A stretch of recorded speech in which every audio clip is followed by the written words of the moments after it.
আমাদের কোনো আপত্তি নেই, চিটাগাং আরো বেশি করে দেন, আমরা খুশি হব। কিন্তু আমাদেরকে যেটা দেওয়া একই সঙ্গে দিয়ে আমাদেরকে দেওয়া হচ্ছে না। এই বৈষম্যের বিরুদ্ধে আমার মনে হয় আমি আপনাদের সামনে তুলে ধরলাম, এবং মোটামুটি আমাদের সব ডিসি এক্সপিরিয়েন্স সহ আসছিলেন তখন এটাকে গ্যাসের ডিমান্ড ছিল, ওইটাও রাষ্ট্রীয় পর্যায়ে নাকি এটা আমাদের এখান থেকে বারবার খনন করবেন, উত্তোলন করবেন, আমরা কিছু পাবো না।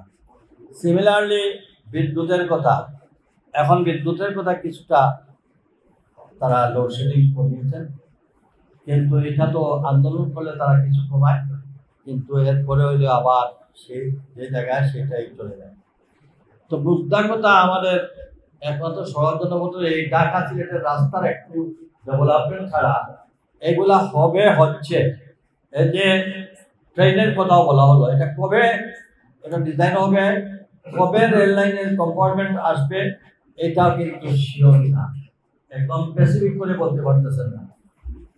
তো এই অবস্থায় আমরা নতুন ট্রেন দাবি করলে সেটাও কিন্তু দিতে পারতেছেন না। আমরা বললাম আমাদের জন্য যে পর্যটন ট্রেন একটা সিলেটের জন্য সিলেক্ট করা হলো, এটা বাতিল করলেন কেন?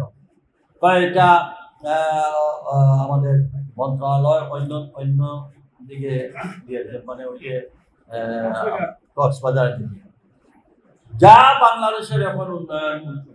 চিটাগাং এর বাজেট হইলে আমাদের সরকারের কোনো আপত্তি থাকে না, আমাদের কোনো আপত্তি নেই, চিটাগাং আরো বেশি করে দেন, আমরা খুশি হব। কিন্তু আমাদেরকে যেটা দেওয়া একই সঙ্গে দিয়ে আমাদেরকে দেওয়া হচ্ছে না। এটা এই বৈষম্যের বিরুদ্ধে আমার মনে হয় আমি আপনাদের সামনে তুলে ধরলাম।